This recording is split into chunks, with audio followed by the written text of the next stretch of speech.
Howdy everyone. Here is the angle piece that I have been working on, and obviously I now have it clecoed to the instrument panel. It's really not that big of a deal to do. Of course, I started in the center. I marked a center line on my piece here, and I marked a center line on the instrument panel itself. Just be aware that this hole that's in the center, or this hole that's on the instrument panel, it is not centered, so don't gauge your center line off of that particular hole. So I found center of the panel, made a line. I found center of my aluminum piece and made a line. Lined up the two lines and then position the aluminum angle so that it's flush with the edge of the instrument panel. And then as always, I use my drill bit. I spin it by hand to leave a mark on the aluminum. The instrument panel is pre-punched, so you just run your drill bit through that hole as always. Make a mark on your aluminum, take it over to the drill press, drill that hole, and then cleco it in place. Now what I chose to do, I did all of them that way. So I would basically, so this, you can see that this piece here, this is all solid, right? This piece of aluminum, there aren't any notches cut in it. So this is a straight run. So what I had done was I found my center and I got a couple of small C-clamps and I clamped this piece of aluminum using my C-clamps. Again, using the center lines as a reference, and then laying it flush with the edge of the instrument panel. Clamped it in place, and then using my drill bit, I marked each of these hole locations. Then I unclamped it, took the aluminum piece over to the drill press, drilled these holes, brought it back, and clecoed these to the instrument panel. Like I said, this is just a straight shot because this is a solid piece. After that, what I basically had done was I would just bend the angle so that it would lay flush with the instrument panel, clamp it in place, and then mark that hole with the drill bit from the other side through the pre-punched hole on the instrument panel. I would do one on each side. I'd uncleco everything, drill those holes, come back, cleco everything back down, then go to the next tab, bend the aluminum so that it's flush, clamp it in place, mark it, mark the one on the other side the same way, take everything off, drill those two holes, bring everything back, cleco everything, and then move on to the next tab. And I just kept doing that as I worked my way around the entire top. These on the ends get a little bit more difficult to do just because it's a sharper bend, but you do what you can. Obviously, you're not going to bend the aluminum where it's a full piece of aluminum. All of your bends are going to happen in between the tabs, here and here and here. Of course, this you can bend by hand a little at a time to get the radius correct. These suck because, like I said, you can't put a bend in the middle of this aluminum. You have to do your bend in where your cuts are. So you basically will have... You'll have like a flat where your full piece of aluminum resides, and then where your cut is on the aluminum, you'll have a little bit of a bend, and then it'll be flat, and then a bend, and then flat. So you can feel that. You could see it actually where it flattens out. You do the best you can. I can come back and trim the instrument panel a little bit if I need to, but I'm going to leave it because the instrument panel itself is nice and round. This gets a little flat in here because you can't bend the individual aluminum tabs. But you do the best you can, and you get that to fit. And then you've got a single piece here. This is all depicted on the plans. You make a piece for this side. You make the matching piece for the opposite side. And that's where I've stopped for now. Next up is this piece here. This is, what is this? This is F768 alpha.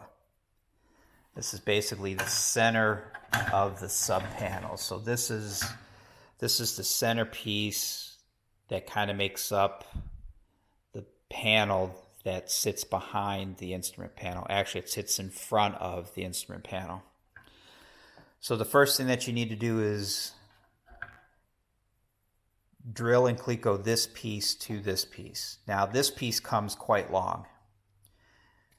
When you look at the plan, when you look at the print, again, I'm working off of print drawing number 24 alpha.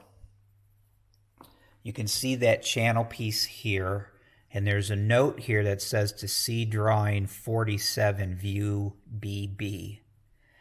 That drawing is pretty much useless at this point.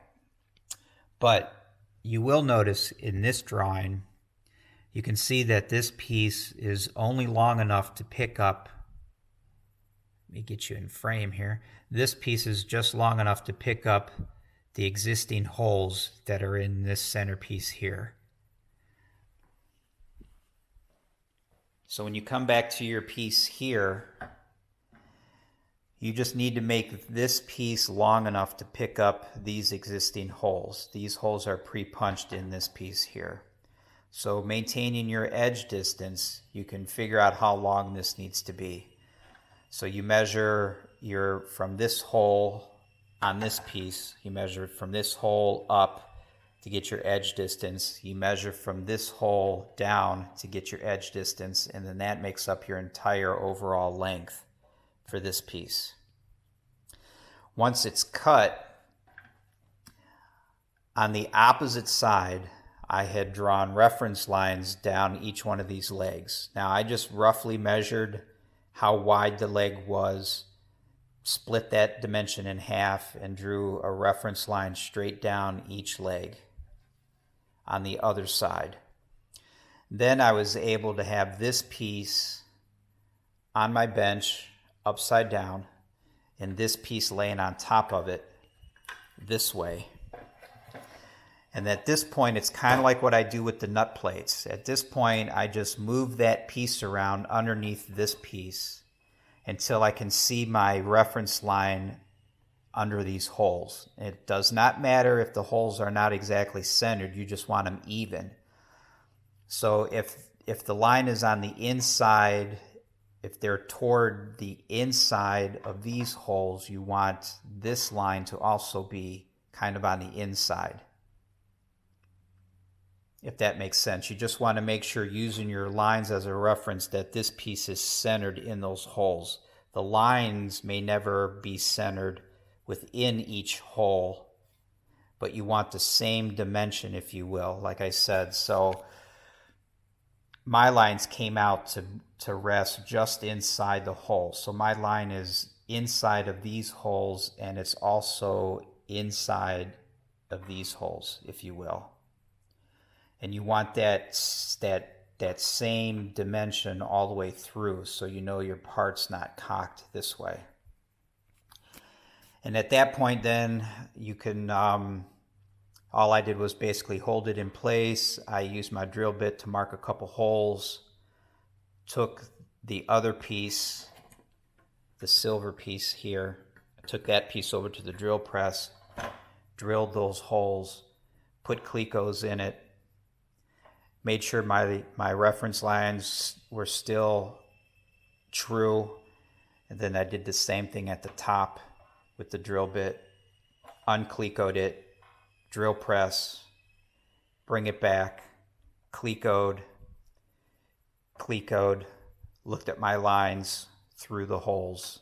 When I was happy with it, I took it over to the drill press just like it is, with two clecos, and then drilled the other holes, put those clecos in place, remove these, match drilled, remove these, match drilled. So now this is all match drilled. You can see the piece here overhangs this pre-cutout, so that will have to be marked and cut. And I'm sure there is other work to do. When you look at that other drawing,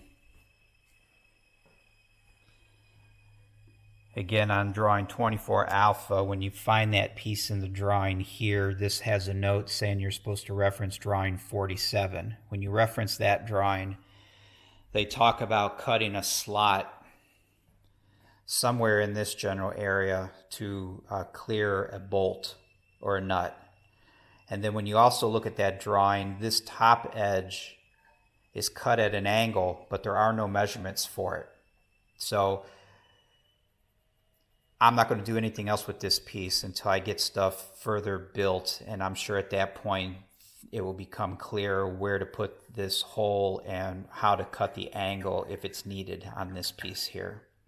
So I'm just working through the written instructions, and this is as far as I've gotten. They basically say to take this piece and fit it to this piece. Done. Now I'm going to move on to what's next.